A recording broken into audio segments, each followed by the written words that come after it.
এই বছরের সূচনায় কোন এক কুলাঙ্গার বলেছিল বাংলাদেশে মাহফিল করতে দেওয়া হবে না, ইসলাম থাকবে কিনা সে প্রশ্ন করেছিল। আমি বলেছিলাম পূর্ব দিগন্তে সূর্য উদিত হয়ে পশ্চিমে যেভাবে ডুবে বাংলাদেশ যতদিন আছে ততদিন ইসলাম ছিল আছে থাকবে।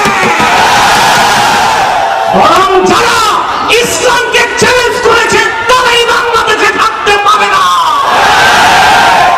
মামুর বাড়িতেও তো জায়গা হয় না, 7 সমুদ্র পাড়ি দিয়ে গেছে, ওখান থেকে ইমিগ্রেশন থেকে পত্র পাঠ বিদায়। বাকিদেরকে হুঁশিয়ার করে দিচ্ছি, এই দেশের স্বাধীনতা মূল চেতনা ইসলামের কথা। ইসলামকে বাদ দিয়ে বাংলাদেশের অস্তিত্বকে